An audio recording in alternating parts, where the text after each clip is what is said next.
Bienvenidas al podcast 104 de Soy Como Como. Hace años que escuchamos hablar de la microbiota y cada vez conocemos de forma más específica sus implicaciones en nuestra salud. Hoy vamos a ver cómo esta microbiota puede afectar a nuestras emociones y a nuestra salud mental, y lo haremos de la mano de Lola de la Puerta. Es la segunda vez que pasa por nuestro podcast. La primera nos habló sobre la microbiota de los niños y también ha participado en 2 de nuestras ediciones del curso Pierde Peso, así que Lola ya es como de la casa. A nivel profesional se formó inicialmente como cirujano plástico, pero por circunstancias personales se empezó a maravillar por el mundo de la microbiota intestinal. Hace ya más de 20 años que trata a pacientes con multitud de patologías asociadas a la disbiosis intestinal.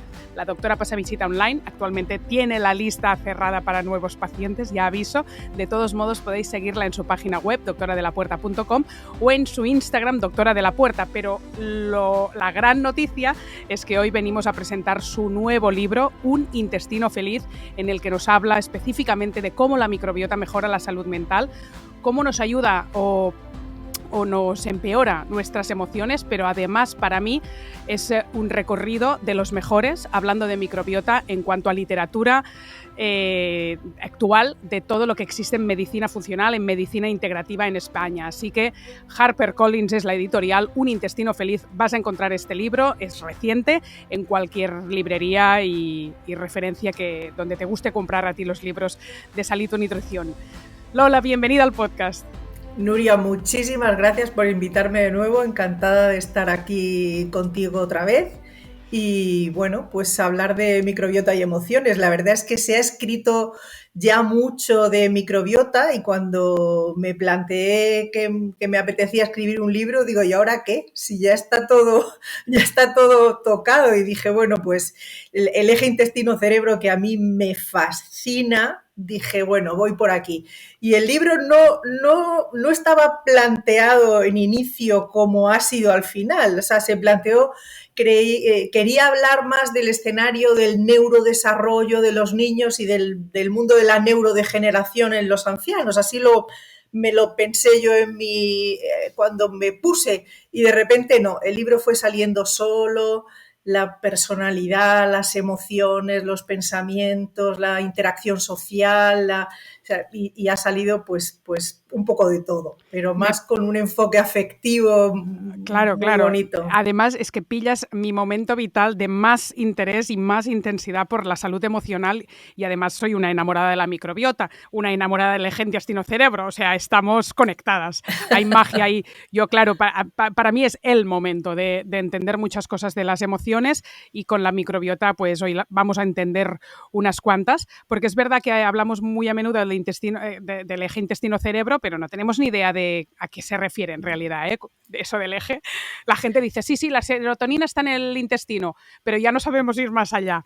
Y esa es la gracia, ¿no?, de tu libro, que lo van a disfrutar mucho porque está súper documentado, es muy divulgativo, pone referencias muy actuales de estudios de 2022, o sea, me estaba leyendo ahora una cosa que referías de 2022, pero es facilísimo de entender, que eso es clave, es mi obsesión, y además hay recuadros resumen, y a veces hay recuadros donde cuentas cosas de pacientes.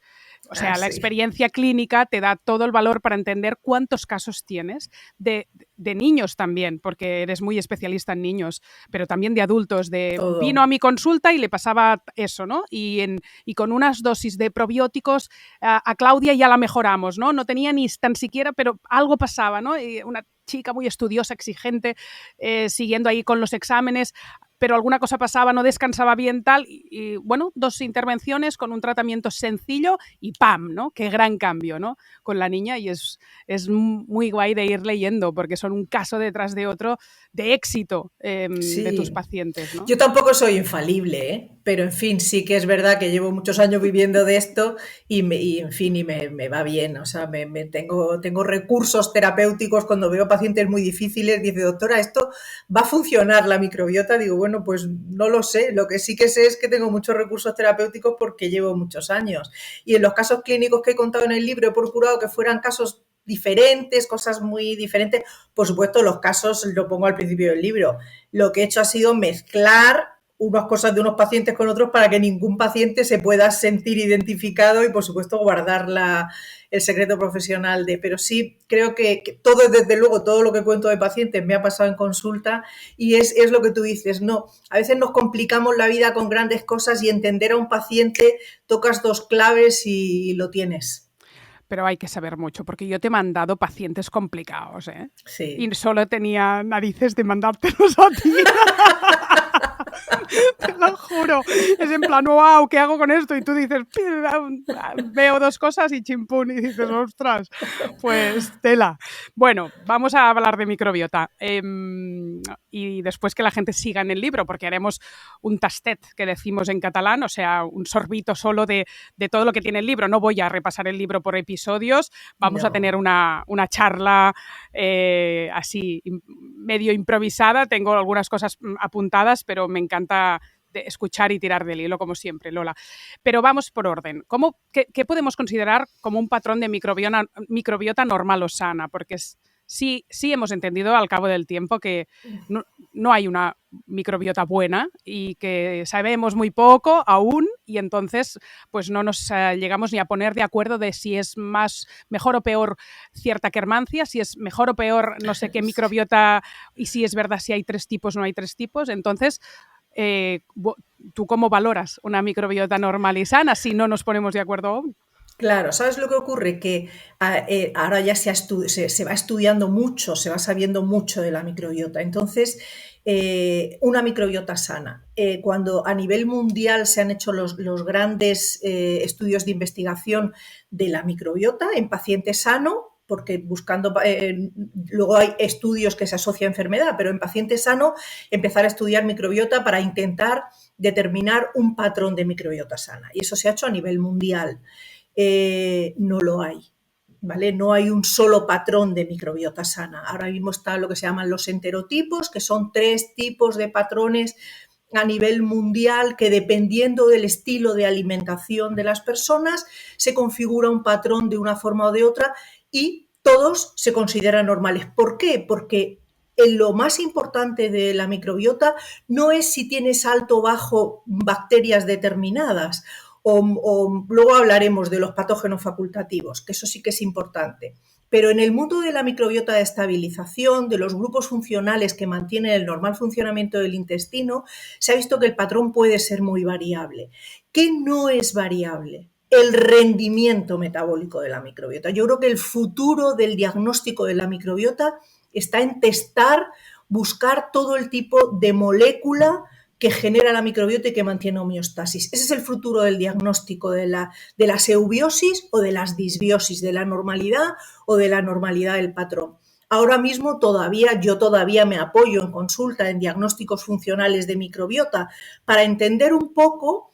Te asomas a mirar 20 o 30 bacterias, ¿vale? Entonces, con eso, por grupos de trabajo. ¿Para qué sirven las bacterias? Bacterias protectoras, inmunomoduladoras, muconutritivas, fermentadoras de fibra, proteolíticas, cuantifican las principales de cada grupo, vale, entonces entiendes un poco cómo está la estabilidad del ecosistema. Los grupos de microbiota o de homeostasis, los que mantienen el normal funcionamiento del intestino, y si estos bajan, que es el principio de todas las disbiosis, a veces se permite la pérdida de uno, desestabiliza el equilibrio y permite el sobrecrecimiento de lo que llamamos patógenos facultativos. Patógenos facultativos significa microorganismos que forman parte del ecosistema con normalidad, pero que si crecen por encima de su rango de normalidad se comportan como malos. Y ahí entrarían bacterias, hongos, levaduras, parásitos, arqueas, yo qué sé, ¿vale? Y entonces no es tan importante ponerle nombre a Pepe o a Juan, sino cruzar la información de un diagnóstico que te acercas un poco a mirar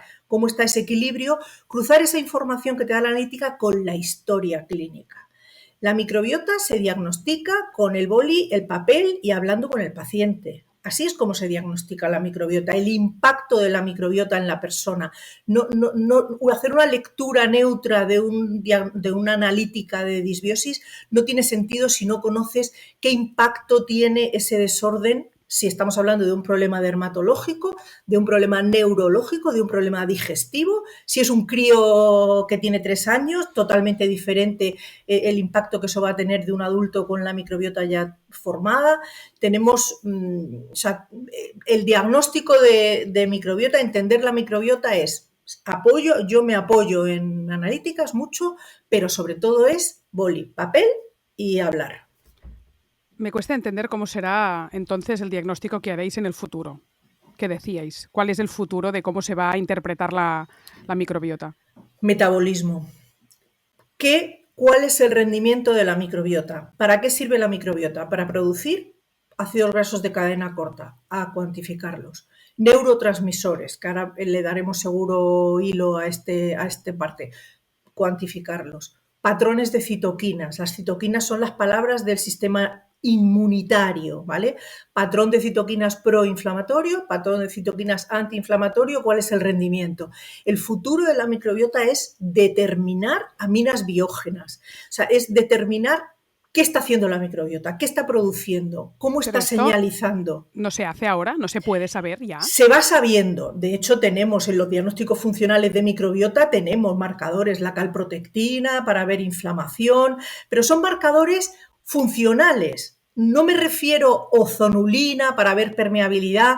Vale, tengo mucha información, pero no te estoy hablando de eso. Eso complementa mucho el enseñarme las bacterias, esos grupos funcionales, si además me están produciendo aumento de permeabilidad o señalización o los enzimas tal y cual. No estoy hablando de eso, estoy hablando de qué producen las bacterias. Y ahí entraría, cuantifico ácidos grasos de cadena corta, cuantifico neurotransmisores entéricos, cuantifico patrón de citoquinas dependientes del sistema nervioso, del sistema inmunitario, del sistema inmune de mucosas, del sistema inmunitario que tenemos en la tripa. ¿Cuál es el rendimiento metabólico de la microbiota? Creo que es el futuro del diagnóstico de entender. ¿Y esto con qué tecnología se sabrá? Porque ahora se habla de si los mejores test de disbiosis son con PCR o no. Hay otros ya que dicen que van mucho más al detalle.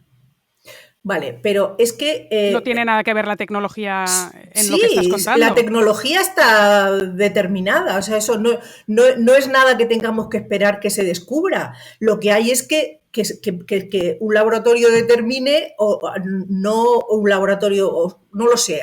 Yo sé que hay patrones de diagnóstico, algunos americanos que ya están en esa línea de buscar ese rendimiento metabólico de la microbiota para entender qué está haciendo mi microbiota por mí. ¿Está haciendo cosas buenas o cosas no tan buenas? Y a continuación sí que podemos decir, vale, ¿y quién las está haciendo? Y entonces es cuando entran los diagnósticos funcionales de determinar si Pepe o Juan, Lactobacillus o bifidobacterias están altos, bajos, los enterococos, los colis o los que sean. Muy bien. Es que a veces me hablan de la tecnología en cuanto a evolución de la técnica y sí, que si el PCR ha quedado atrás porque ya no va al detalle o porque es una foto del momento, y otros ya están entendiendo que están haciendo más, no la foto del momento, que una semana puede ser fatal tu microbiota, sino cuáles son tus bacterias base, en la que claro, si te haces cada año un test de disbiosis, más o menos hay un patrón. Y esa es la clave, ver cuál es tu tendencia habitual. Claro. No en un momento concreto de, ¿no? Claro. Se puede alterar nunca todo. Es una fotografía estática un estudio de microbiota, nunca es una fotografía estática. Por eso lo tienes que cruzar con la historia clínica para ver qué impacto está teniendo. Mira, te cuento una cosa que yo hice.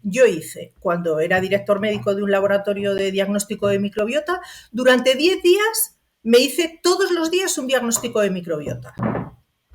A ver qué pasa. Y yo, que tengo la microbiota razonablemente bien, bueno, pues un patrón se movía un poco arriba, abajo algunos valores y analíticas fenomenal, perfectas. Algún detallito, nunca hay una analítica sin flechas, pero en fin, bien, muy bien. Y dije, vale, fenomenal, perfecto, tengo la microbiota bien y se mantiene tal. Fin de semana, me voy a Segovia, desparramo de comer, desparramo de beber, de trasnochar, o sea, desparramo a conciencia de cosas que no hago habitualmente. A ver qué pasa, ¿no? A ver qué pasa. Bueno, la analítica del lunes estaba catastrófica. La del martes estaba mal, la del miércoles estaba mejor y la del jueves volvía a estar bien. ¿Qué ocurre ahí? Yo no hice nada, ¿eh? Volví a mi ritmo normal, yo cuido mucho la alimentación, hago ejercicio, Entonces volví a mi vida normal.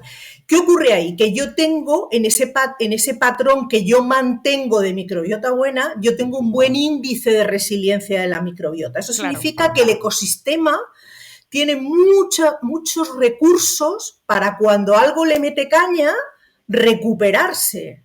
Un antibiótico, una gastroenteritis, un tóxico de lo que sea, el estrés, los picos de estrés,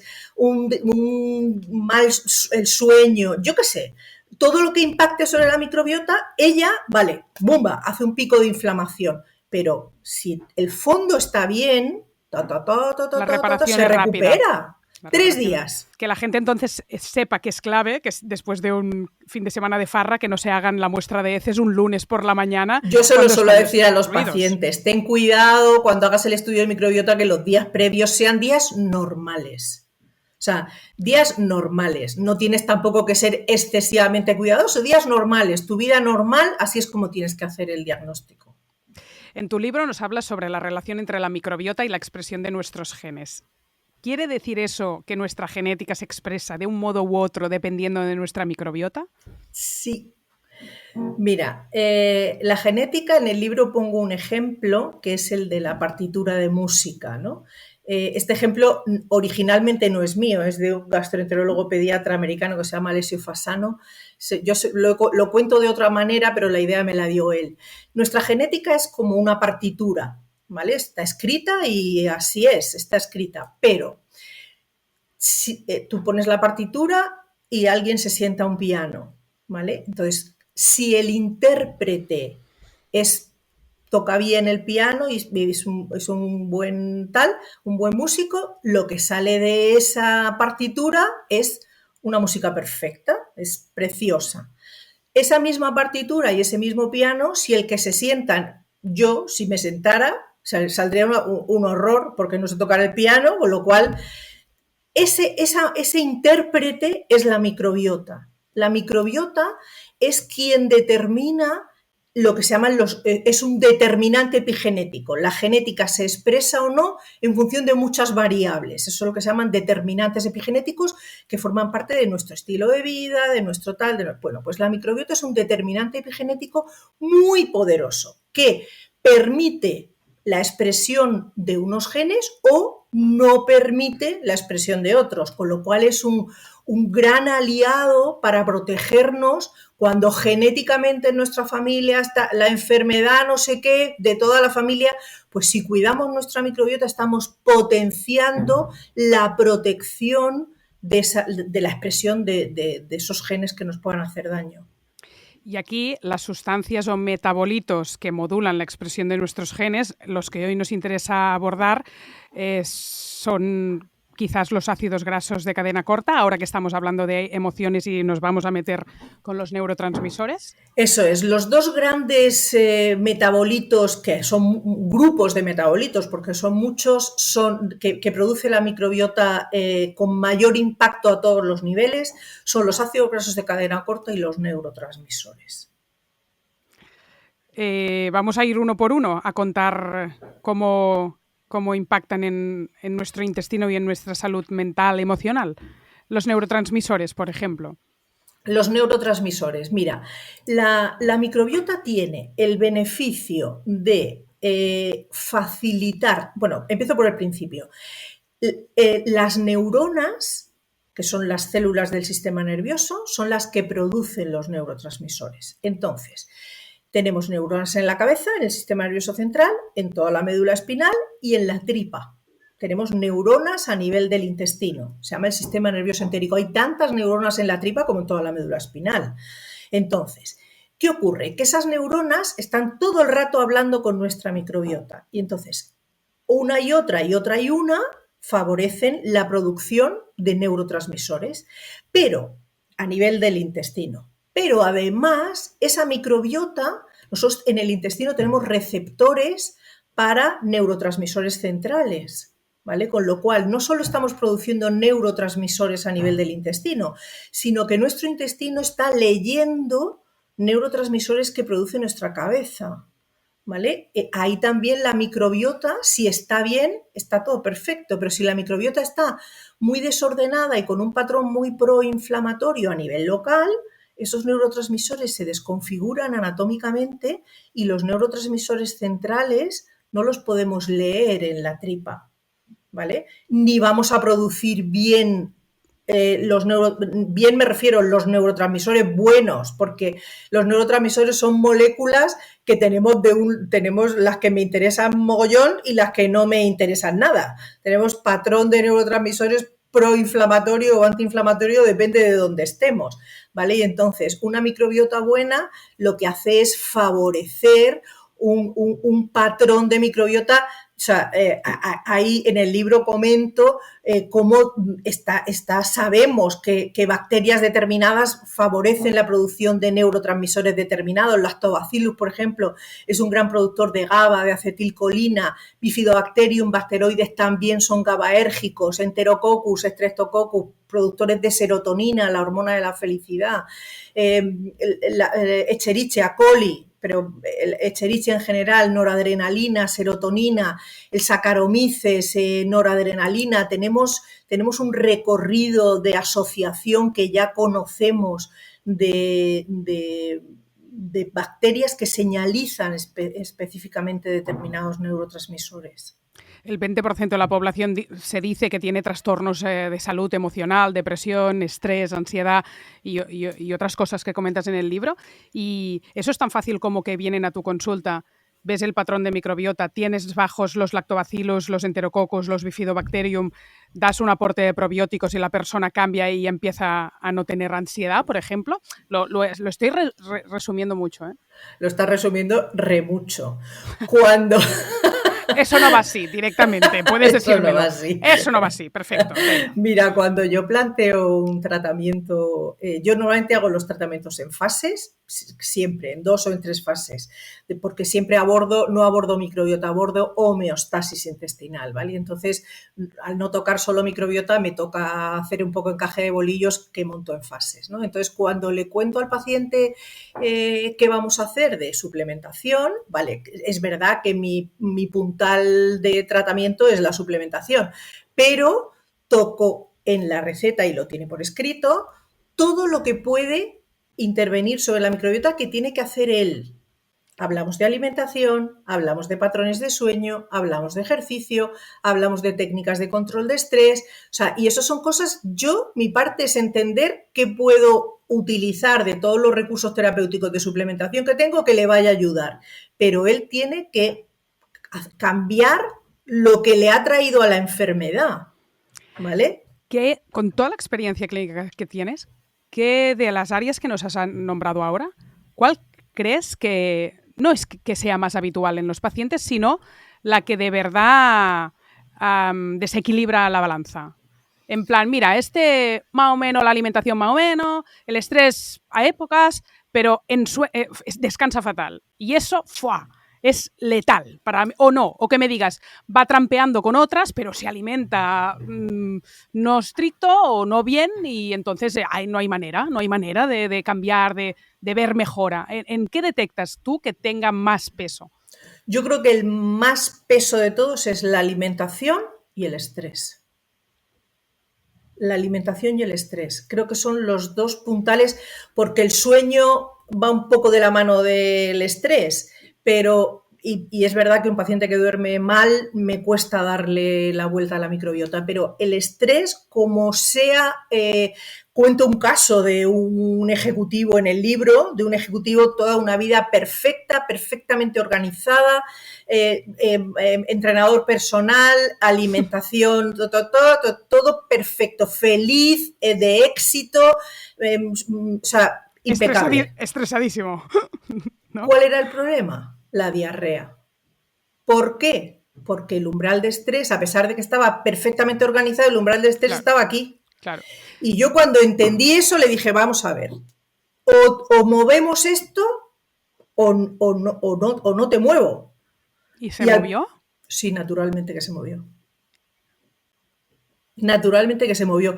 Fíjate además que tenía de las analíticas, de las cuando yo doy conferencias, es de las analíticas que pongo, porque tenía una microbiota casi perfecta. O sea, tenía un patrón, es que lo hacía todo bien. Ya, pero la diarrea no era una tendencia a colon irritable, cosa que ya sería una Claro, cosa pero más ¿sabes por jodida. qué? Porque el estrés le estaba matando el coli. Coli es el capitán general de estabilidad a nivel del intestino. Entonces, este tenía un patrón de microbiota casi normal, con un coli muy bajo. Oh, me froté las manos cuando lo vi y dije, vamos, lo tengo. Y entonces lo que pasa es que, claro, pero lo que pasa es que entendí que el impacto, porque él me decía, lo hago todo bien, lo hago todo bien, lo hago todo bien, naturalmente, pero el umbral de estrés era, a pesar de que él lo manejaba bien, pero el impacto, o sea, una cosa es cómo lo vives y otra cosa es que tu cuerpo te está diciendo, por aquí no. Pero la intervención, ¿cuál fue? ¿Subir el coli con un suplemento o decirle que fuera a meditar? No, lo hice todo. Eso le estaba afectando, tenía los señalizadores inflamatorios, los tenía cronificados muy activos, tenía una IgA muy reactiva, estaba una mucosa hiperreactiva con un fondo inflamatorio de largo recorrido, entonces ajusté microbiota naturalmente y lo puse a meditar. Se cogió un gurú, luego se fue a la India, la historia es muy larga y muy divertida. Me encanta. Pero Oye, ¿esto sí, sería una microbiota estresada? Me encanta este concepto y me gustaría que me definieras un poco más, porque has dicho el coli es el capitán. No sé si es el capitán para todo el mundo o es el capitán para una microbiota estresada. Es decir, ¿cómo definirías una microbiota estresada de alguien que está estresado? una microbiota de alguien que está estresado y que no tiene tantísimo cuidado con su alimentación, lo primero que hace es bajar diversidad. Hay una cosa muy importante con la microbiota que es la diversidad microbiana, ¿vale? Cuanto más rica y diversa sea nuestra microbiota, más seguro y más estable va a ser ese ecosistema. Entonces, no se trata tanto ahí de determinar un patrón de disbiosis, que sí, ¿vale? Porque en el libro también comento cuando se hacen los grandes estudios transversales de personalidad buscando la microbiota, se ha visto que la gente que es empática, la gente que es alegre, la gente que es solidaria, tal. Y la gente que es rencorosa, mohína, como dicen en mi tierra, rencorosa, envidiosa, egoísta, tienen patrones de microbiota diferentes. Es Muy heavy, que alucinante. hablas de un mes sin quejas, ¿no? Que, de ese reto, ¿no? Que se está poniendo tan de Sí. moda, ¿no? Que cómo cambiaría, ¿no? La microbiota si dejamos de quejarnos Naturalmente, ya de una puñetera vez. naturalmente, naturalmente. Piensa que o sea, nuestro cuerpo, o sea, todo lo que ocurre en nuestro cuerpo, mm, hay una cosa que digo en el libro muy, muy divertida, es cuidado con lo que piensas, que tu cuerpo te obedece. O sea, si tú vas en pensamiento negativo de ya verás, ya verás, ya verás, ¿por dónde quieres llegar? El problema es que es como un pez que se muerde la cola, ¿no? Es decir, tengo una microbiota poco diversa. Ahora, si quieres, continúas con lo de la definición de microbiota estresado. Pero bueno, si no haces 100% bien la alimentación, que es cosa que es bastante probable por mil cuestiones de la dichosa vida moderna, no tienes diversidad, eso te afecta a los neurotransmisores, al ácido butírico, lo que Sí, sea, acetato, propionato, butirato. todos los ácidos de cadena corta, y entonces, claro, eres negativo, lo ves todo mal, es como, no, una cosa lleva a la otra y viceversa. Claro, pero rompe con todo. O sea, yo te voy a ayudar con la microbiota, te voy a ayudar con el rendimiento, te voy a ordenar la alimentación, te voy a dar los patrones que tienes que hacer para el ejercicio. O sea, yo te voy a ayudar con eso, pero tú, o sea, yo no te puedo, o sea, cuando empieza la consulta, ¿cómo estás? Dice, no estoy peor. ¡Ah! ¡Las mataba! No estoy peor. ¿Pero cómo que no estás peor? O sea, yo pregunto siempre mogollón de síntomas, uno por uno, y les digo a los pacientes que me digan, en el momento actual, nunca ocasional, frecuente o muy frecuente, y eso lo pregunto cada vez que les veo, ¿vale? Y entonces, porque la gente se olvida de que tenía tal o que tenía cual, porque es verdad que lo normal es estar bien, no es estar mal. Y entonces, cuando arranco siempre la consulta con el repaso de los síntomas, y entonces a continuación le digo, ¿cómo estás? Pues, no, no estoy mal, no estoy peor. Entonces leo el comparativo Y digo, ¿pero cómo? Si has mejorado, si ya no tienes diarrea, si ya no se te hincha la tripa. Ah, sí, eso sí, en eso estoy mejor, en eso estoy mejor. Y entonces ahí es donde te decía, o esa persona cambia, y se lo digo a ellos, digo, o ese planteamiento mental lo movemos, o la microbiota no te va a acompañar. Da igual que yo te dé 7 aciertos de 7 productos, da igual, porque luego yo te voy a soltar y te voy a soltar sin tratamiento. Y si tú sigues en ese rucu, pues al final tu inercia, tu tendencia volverá poco a poco. Tenemos que rular, y ahí es donde el un mes sin quejas, lo mejor. Tenemos exceso de pensamientos, Lola. Sí, la cabeza llena de ruido, es verdad. ¿Quién no? Es como, ¿cuál es el que triunfará en la vida que no tiene ruido? Sí, pero fíjate que yo una de las cosas, el lujo, yo cuando me voy al mar, que es mi punto de escape, es el silencio. O sea, yo a ver amanecer en silencio allí en la playa, o sea, ese es el lujo máximo, el silencio. Y pongo la cabeza en silencio y hay silencio a mi alrededor, eso es una locura de salud. Eso sí que es salud. Total. ¿El concepto de comorbilidad es un poco lo que estamos hablando? Comorbilidad, sí, comorbilidad, eso es algo que tenemos que valorar siempre en un paciente. Comorbilidad significa que en el mismo paciente, en el mismo momento, están ocurriendo cosas diferentes de salud y tenemos que entender el impacto e interacción entre ellas y con nosotros. Comorbilidad significa que tú puedes tener al mismo tiempo, voy a ponerlo en un ejemplo físico, puedes tener al mismo tiempo migraña y eczemas en la piel y una tendencia de dermatitis atópica. Esos son síntomas de comorbilidad. Y esa comorbilidad, he puesto 2 ejemplos, la migraña y la piel, que no tiene nada que ver con el digestivo, pero los dos pueden ser microbiota, ¿vale? Entonces la microbiota lo que tiene es un impacto muy transversal de síntomas que genera un escenario de comorbilidad que tengo que valorar porque también a la hora de hacer el abordaje del tratamiento tengo que mirar el escenario completo. No, sería así, mirar solamente si tiene diarrea o si tiene gases, ¿vale? Hay que hacer, buscar entender esa posible comorbilidad y hacer un abordaje abierto. Es lo más habitual que si hay un intestino que no está bien, haya una patología asociada aparte de síntomas digestivos. O, sí, es decir, nunca viene solo, ¿no? No tendrás solo diarrea. Claro, nunca viene solo. Y cuando haces una buena historia clínica y arañas, siempre encuentras. Siempre. Y es necesario saberlo, porque hay veces que esos síntomas evolucionan solos, pero hay veces que les tienes que dar una ayudita. Vamos a seguir detectando esa microbiota vinculada al estado de ánimo. Has dicho que es una microbiota que tiene menos diversidad bacteriana, pero después también cuentas, por ejemplo, que el Faecalibacterium, ¿cómo se manifiesta?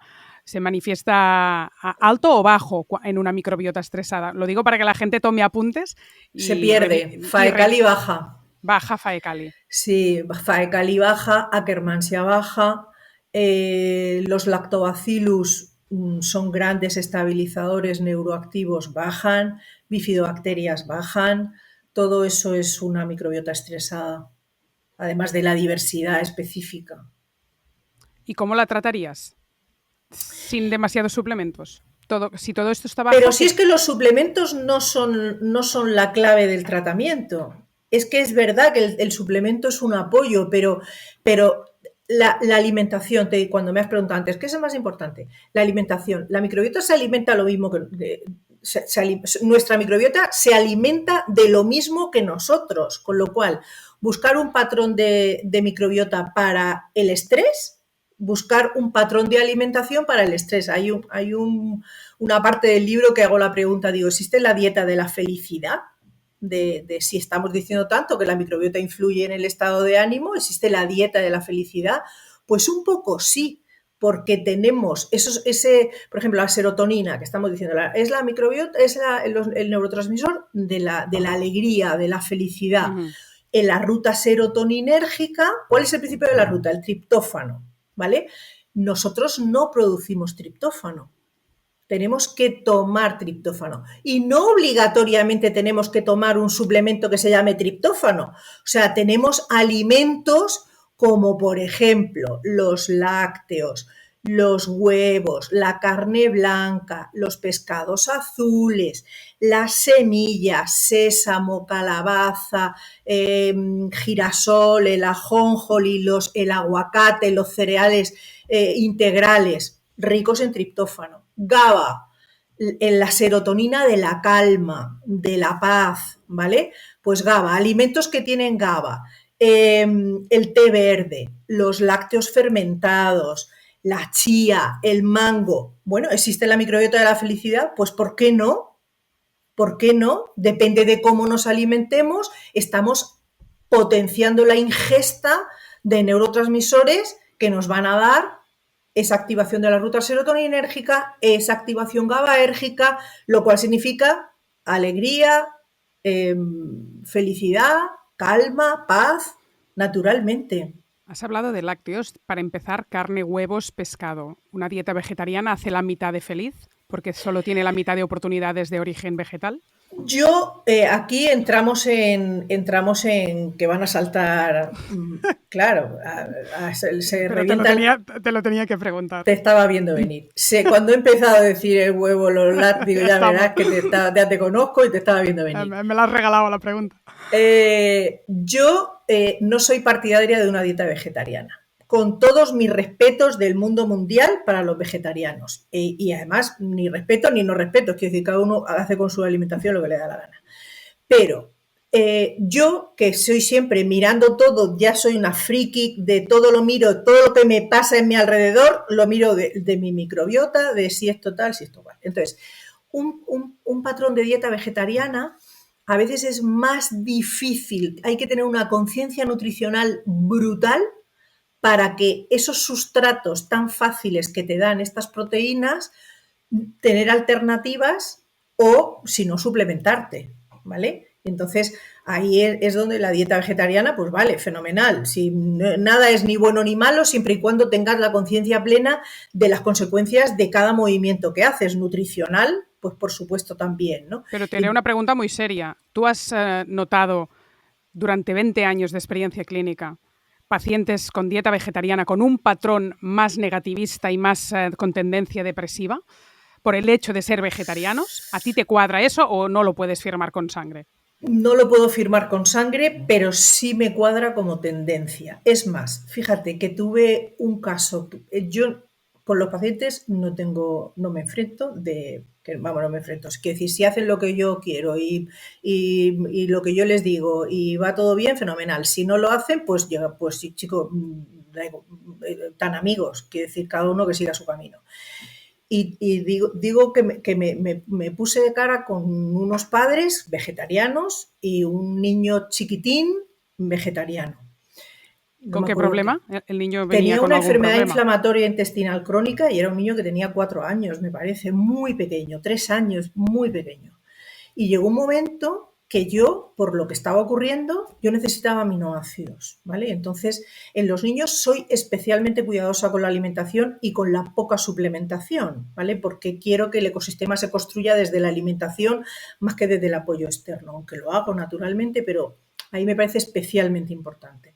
Y entonces tuve un con los padres de decir, o este niño toma proteína animal porque necesito aminoácidos, la biodisponibilidad de determinados aminoácidos de origen animal, yo sé que más de uno me va a fusilar después de oír esto, es completamente diferente para el intestino, sobre todo para la pared del intestino, sobre todo para las cadenas de unión intercelulares, para la permeabilidad intestinal, para la recomposición del ecosistema, la biodisponibilidad de determinados aminoácidos. El origen animal es diferente al origen vegetal.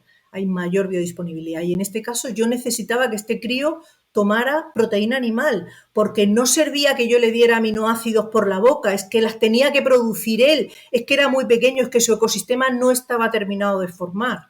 Y finalmente, después de toda argumentación y tal, lo tomaron. Luego no sé si seguiría o no seguiría ya de más mayor, pero cuando yo le di de alta, Estaba tomando proteína animal. liberaba proteína.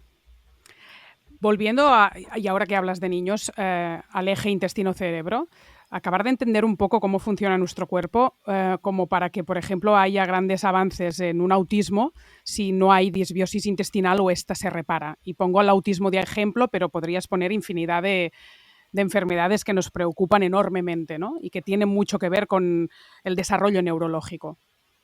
Pero es muy interesante eso. Claro, pero no entiendo tu pregunta. ¿La asociación de la microbiota con el neurodesarrollo? Bueno, sí, o con el neurodesarrollo. Primero, la microbiota con el sistema nervioso. Claro. ¿Verdad? Y después, ¿qué pasa? Que tiene tanto vínculo con ciertas patologías graves como el autismo. Claro, pero es que el sistema nervioso también se construye. O sea, nacemos con una inmadurez de muchísimos órganos, aparatos. O sea, el bebé nace hay cosas que son maduras, pero hay otras que es un proyecto por cerrar, ¿no? Incluso en la pared del intestino, cuando nacemos, no está madura. Y entonces, ¿qué hace la microbiota? La microbiota, cuando se va construyendo, la señalización de la microbiota contribuye a que determinados esquejes, ¿vale?, vayan floreciendo, vayan madurando. Y entonces, la señalización de la microbiota para el neurodesarrollo es esencial. Esencial. El autismo normalmente se diagnostica muy temprano, con lo cual tengo una microbiota que se construye completamente en el primer año de vida, pero que ese ecosistema no es estable maduro hasta los 3-5 años, ¿vale? Entonces tenemos una ventana de oportunidad para modular la microbiota de un niño autista y normalizar todo lo que podamos, tanto el patrón de microbiota como el rendimiento metabólico. ¿Que eso implica que después de los 5 años ya está todo, ya no podemos hacer nada? De ninguna manera. La microbiota podemos intervenir sobre ella toda la vida. Y cuando yo tengo patologías crónicas, una vez que doy de alta a un paciente, siempre les digo, me gustaría verte por lo menos una vez al año, porque tantas cosas pueden pasar ya no tanto por ajustar la suplementación, sino por revisar tu estilo de vida, revisar el patrón de alimentación, revisar, yo qué sé, ¿vale? Hay que hacer un apoyo. Y en ese neurodesarrollo tengo una ventana de oportunidad al principio y sigo teniendo una ventana de oportunidad a lo largo de toda la vida, pero sobre todo en el primer momento para contribuir a la construcción y a la señalización, a la maduración correcta del sistema nervioso. Te voy a preguntar dos cosas más que salen en el libro y ya después que se lo compren. Una es el nervio vago. Yo nunca he hecho un podcast sobre el nervio vago como tal, pero hay miles de libros que se titulan así, ¿no? Todos sobre el nervio vago. Y en el libro das algún consejo práctico para activarlo. Cuéntanos qué es y después algún consejo para activarlo. El nervio vago es el nervio más largo que tenemos en el cuerpo, que conecta directamente la cabeza con todos los órganos que tenemos en el abdomen, ¿vale? El intestino, el estómago, tal. La comunicación intestino-cerebro es de muchas formas. Hemos hecho referencia antes a los neurotransmisores y a los ácidos grasos de cadena corta, pero también el nervio vago es una... Van aparte, O sea, hay que valorar los tres. Y los 4, y el sistema inmunitario, también las citoquinas, es una señalización arriba-abajo. Los patrones de citoquinas son también un camino de comunicación, pero no pierdo el hilo del nervio vago. Es decir, porque en el libro explico, hay muchos... ¿Cuáles son la comunicación del intestino con la tripa? Pues esto y tal. Bueno, pues el nervio vago, el nervio más largo del cuerpo. El 90% de las fibras del nervio vago son sensitivas, solamente tiene un 10% de fibra motora, con lo cual no es un nervio que esté mandando información para mover el intestino, por ejemplo, que sí una pequeña cantidad. Y hay una cosa importante, y es un nervio cuya actividad neurológica es bidireccional, ¿vale? arriba abajo, abajo arriba. O sea, está leyendo y comunicando qué pasa en un sitio y qué pasa en otro todo el rato. Y entonces, es un estabilizador, por ejemplo, de tránsito. Es un estabilizador, por ejemplo, de señalización inflamatoria. Ahí es, fíjate, en ese camino de la estabilización inflamatoria es muy importante el nervio vago para el impacto que tienen nuestros pensamientos. Nuestros pensamientos positivos son antiinflamatorios y el nervio vago se encarga de modular el patrón de citoquinas que tengo en el intestino, porque lo que estoy pensando, las moléculas que genera en mi cerebro el pensamiento positivo, señaliza a través del nervio vago a mi tripa para que el patrón de citoquinas sea antiinflamatorio y al revés. Si lo que estoy es y esto y no sé cuánto y fulanito y el jefe y el proyecto y esto no sé cuánto, mi tripa que está así. Y eso, el nervio vago es una de las rutas de comunicación más directas porque es un nervio 90% sensitivo, ¿vale? De fibras sensitivas. ¿Cómo activamos el nervio vago? Esto es precioso. Se activa viendo un amanecer, se activa cantando en la ducha, se activa con la respiración consciente, se activa con la meditación, se activa caminando al borde del mar o en un bosque en contacto con la naturaleza. O sea, el nervio vago... Ay, me emociono. Sí, así es como se activa el nervio vago. Yo le pongo la lista a los pacientes, esos estresados, digo, venga, a mover el vago. Y dice, ¿qué me tengo que tomar? No va por ahí. El nervio vago no va por ahí. El nervio vago es una preciosidad. La actividad del nervio vago, yo apunto cosas en el libro, pero es verdad que daría para un libro entero. Y activar el nervio vago es una actitud vital. O sea, es una actitud vital. Vive. Vive, eso es. Vive con mayúscula, quiere decir, disfruta de vivir, diría que es el lanzamiento, ¿no? Claro. Disfruta de vivir, busca disfrutar. No vengas de paso, ¿no? No. No estés de paso, no sobrevivas, no seas un superviviente. Así es.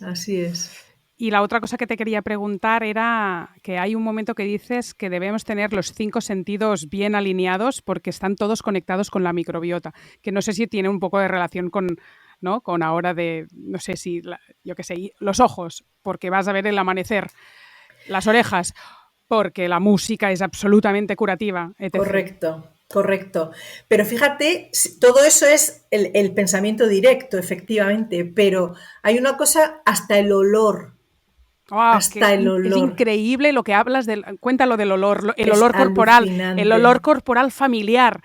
Eso lo cuentas en el libro, cuéntalo. Eso es precioso, o sea, y eso es precioso y eso es una verdad que cuando lo piensas dices tú, es que es verdad. O sea, las familias huelen de una forma y no porque utilicen el mismo gel, sino porque porque tienen un patrón de microbiota que se comparte, porque compartes el espacio, compartes la forma de alimentarte, pongo el ejemplo de las colmenas de abejas, ¿no? Las colmenas de abejas identifican, tú eres de esta colmena o no, por el olor. Nosotros igual nos identificamos.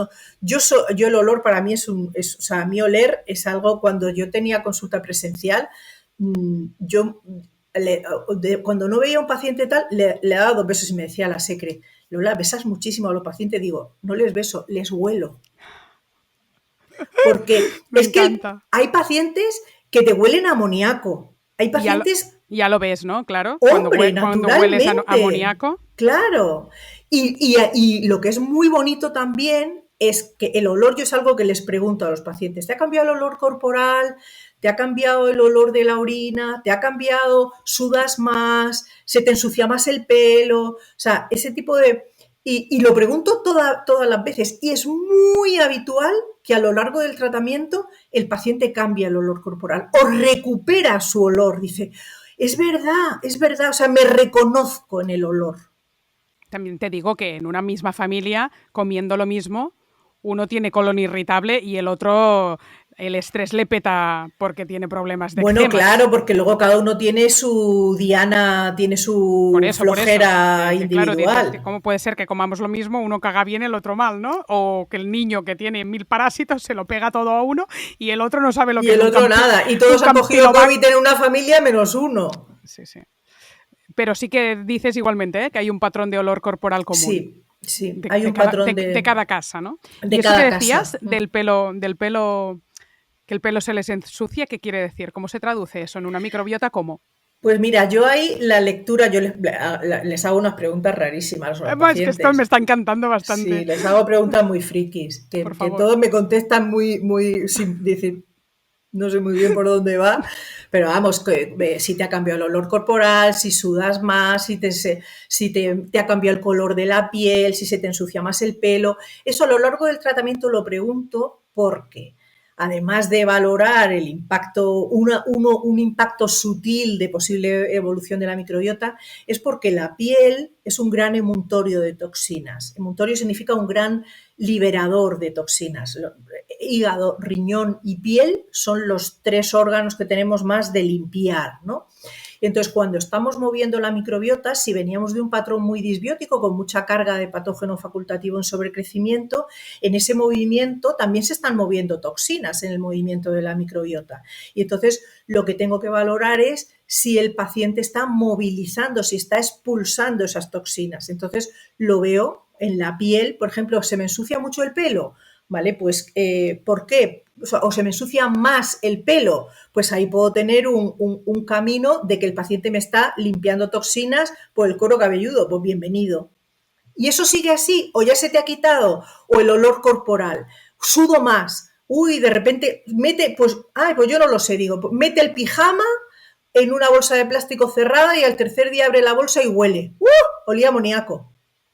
¿Y cómo consigues que liberen los tóxicos? ¿A través del pelo o del olor? No, yo no hago eso. O sea, yo hago eso, claro, yo naturalmente que hago eso, pero esa no es mi finalidad. Mi finalidad es recuperar la homeostasis del intestino. Para eso, cuando empiezo a hacer los movimientos con la microbiota, con la pared, con la capa de mucus, con los señalizadores inflamatorios, con el rendimiento metabólico, con tal, pues ocurren esas cosas. Entonces, esas toxinas que el paciente traía de su patrón disbiótico, las tiene que echar. Y entonces las echa por la orina, me cambia el color, el olor, te sale pumita, no te sale pumita, más amarilla, más naranja, más transparente. Las heces también, las heces no es solo diarrea o no diarrea, es consistencia, es flotan, es color, es olor, es un montón de cosas. Entonces, y con la piel, pues lo veo en el pelo, se me ensucia mucho, se me ensucia poco, la piel me han salido granos, que hacía 1000 años que no tenía granos, digo, bienvenidos, eso significa que estás limpiando. Y eso lo que hay que hacer es seguir trabajando la recuperación de la homeostasis, eso se quita solo. Yo no tengo que hacer nada, luego como lectura de evolución.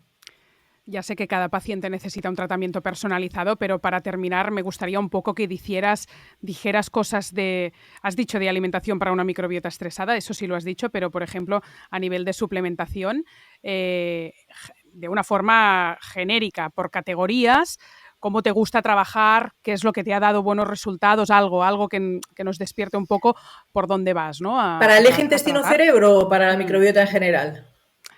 Para el eje intestino-cerebro, vale. Sí, porque hoy estamos haciendo un intestino feliz, microbiota y emociones. Vale, para el eje intestino-cerebro, suplementación, probióticos y Así, espera. ¿Probióticos así? Porque a no. veces recomendamos los probióticos y no... Es Hay que tantas cepas. Si tienen muchas cepas, por ejemplo, ¿eso es bueno o queda reducido? no soy partidaria, excepto que estemos, o sea, yo no suelo utilizar probióticos trillón de cepas, trillón de CFUs. No, excepto que sea un paciente en brote de Crohn, colitis ulcerosa, de una enfermedad inflamatoria intestinal crónica. Ahí sí arranco con una bomba. Yo soy mucho más partidario. Yo siempre juego con 2 o 3 tipos de probióticos diferentes en cada fase de tratamiento. Siempre juego con probióticos estabilizadores. Probióticos estabilizadores son lactobacillus y bifidobacterias a baja carga, ¿vale? Como ir haciendo fondo, ir estabilizando haciendo fondo. ¿Cuánto es baja carga? 2 por 10 a la 9 puede ser una baja carga. Luego, trabajo con cepas inmunomoduladoras, con coli y con Enterococcus fecalis, que son las que realmente me ayudan, la señalización jugando con cepas inmunomoduladoras, son los que me ayudan a revertir los patrones más complicados de disbiosis. Y luego trabajo con las cepas neuroactivas. Cepas de señalización neuroactivas son Lactobacillus plantarum y Bifidobacterium. Ahora de repente dudo si es el longum o el breve. Me parece que es el longum. Bueno, como lo tengo todo apuntado, ya voy en automático. Vale, cepas específicas de señalización neuroactiva. Fíjate que empecé a usar estas cepas, esta triple señalización probiótica, cuando tenía pacientes con sintomatología neurológica, psicológica, psiquiátrica, yo que sé, ansiosa, estresada, ¿vale? Y me he dado cuenta que esas cepas neuroactivas tienen un poder antiinflamatorio importante, y ahora las uso también en patología crónica inflamatoria, aunque no tenga ningún componente psicológico, me van fenomenal para ser una pata más de manejo de inflamación, tocar Cuando dices en 3 fases, es porque primero das me lo invento, un mes de tratamiento de probióticos con cepas como Lactobacillus, que has dicho, un segundo mes de coli, Enterococcus, otro mes de Plantarum longum. ¿Eso es así cuando dices que...? Vale, en cada una de las fases, o sea, yo cuando te he dicho antes no abordo solo microbiota, es porque cuando yo me planteo la recuperación de un intestino, me planteo la microbiota, la pared es el epitelio, la capa de mucus, la permeabilidad, si tengo señalizadores inflamatorios así o los tengo tranquilos, cómo tengo el rendimiento metabólico, si tengo que hacer apoyo hepático, apoyo pancreático. Entonces, eso cuando ya me compongo, como tengo la capa bilipídica, que es un gran señalizador también de modulación de inflamación, en fin, me compongo qué tengo que hacer y eso me lo planteo en fases. Y entonces, los probióticos que los utilizo en todas las fases, esos estabilizadores, cuando determino uno, normalmente lo mantengo, a veces lo muevo, pero normalmente lo mantengo. Los inmunomoduladores siempre los voy cambiando, ¿vale? Porque busco señales diferentes de actividad diferente en cada una de las fases, y los neuroactivos, pues ahí me van de apoyo. A lo mejor no los mantengo las 3 fases, porque a lo mejor empiezo trabajando con cepas neuroactivas y termino con un pleiotrópico como es la saguanda, por ejemplo, que me va muy bien para tal. Tengo siempre el apoyo de los omegas, depende de cómo juegues con los omegas, también es un apoyo tanto para la inflamación como para el control de estrés, podemos decir, para la estabilidad afectiva, no sé cómo decirlo, psicológica, ¿vale? Total. También los omegas, que juegas con un DHA, juegas con un EPA o juegas con un omega 7, con el espino amarillo, si quieres trabajar piel y mucosas, a lo mejor lo hago de salida y luego arranco con un 7 y luego juego con los 3, con EPA, DHA, yo qué sé. O sea, al principio del todo has dicho probióticos y ya te ibas y... probióticos, prebióticos. Los prebióticos normales y corrientes, los vulgar de Bulgaria, que son la inulina y los fructoligosacáridos, yo no los uso. Me parece fenomenal y en el tratamiento de mantenimiento se los planteo al paciente desde la alimentación. Pero claro, con la alimentación. Claro, ¿no? Claro. Entonces, lo que sí que hago es buscar prebióticos específicos para lo que quiero. Los polifenoles, ¿vale? Los... ¿Con suple o con alimentos? Con suplementación. Siempre con alimentación, pero a veces me interesa la melena de león, por ejemplo, que la utilizo mucho en la tripa, pues la suplemento. El reishi, pues lo suplemento. ¿Sabes? Busco refuerzo de actividad porque quiero cambiar una inercia de lo que está pasando en la tripa y luego ya lo sujeto con la alimentación. Pero la alimentación está todo el rato ayudándome. O sea, está todo el rato ayudándome. Lo que pasa es que el planteamiento terapéutico, probióticos, prebióticos. En esos prebióticos te digo específicos, ¿vale? Porque busco cosas específicas, esa melena de león, o sea, voy a buscando actividad concreta. Los omegas lo mismo, también son parte del tratamiento, parte de mi tratamiento, sí o sí. Fitoterapia, también utilizo mucho.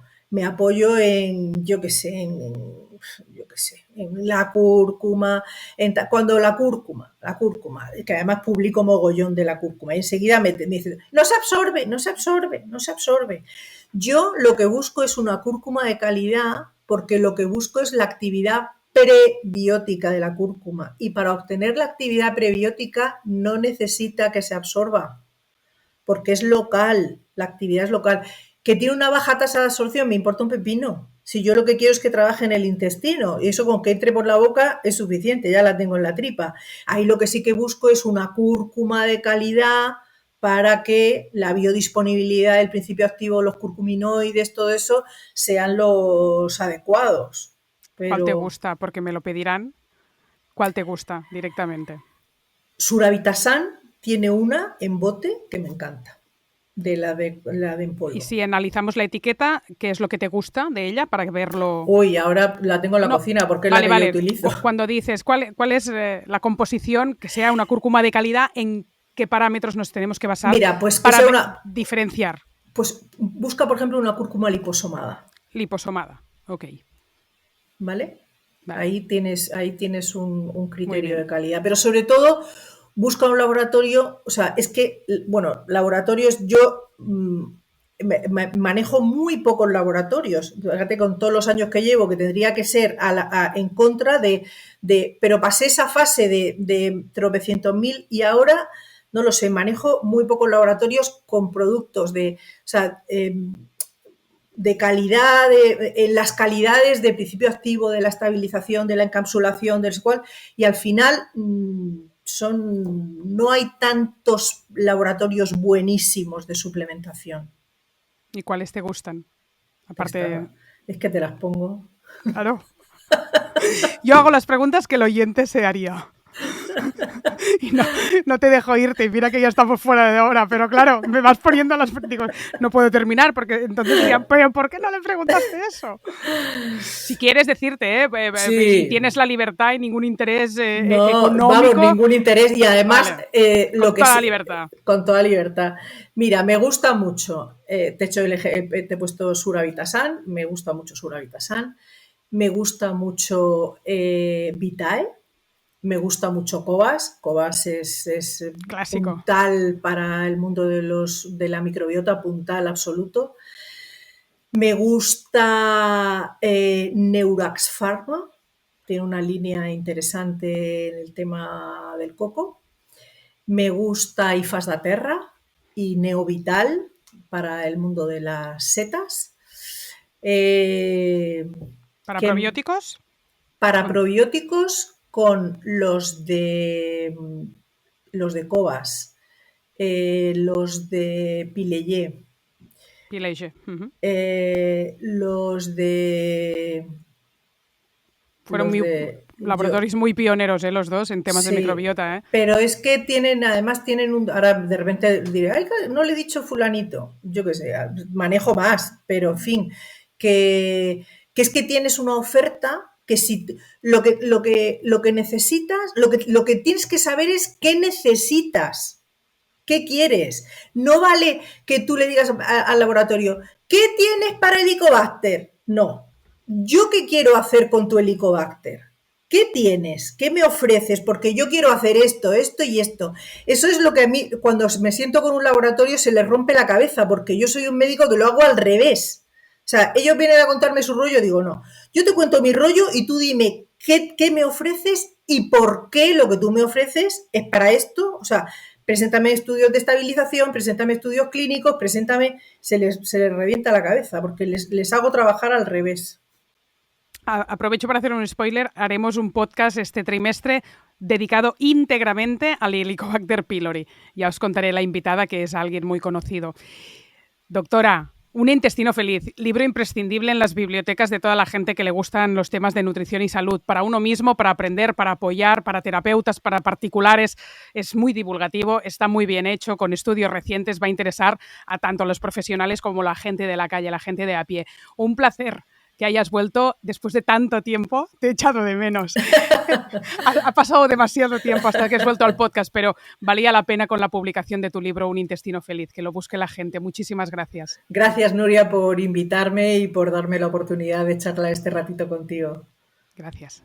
Si te gusta la filosofía de Soy Como Como, te espero dentro de nuestra comunidad, donde podrás tener acceso exclusivo a masterclass y conferencias online, menús y recetas cada semana y Telegram, una comunidad en vivo donde cada día resolvemos muchísimas dudas de alimentación y salud. Entra en soycomocomo.es y te espero en el próximo capítulo. Naturs Plus, tu marca experta en salud natural, patrocina este podcast.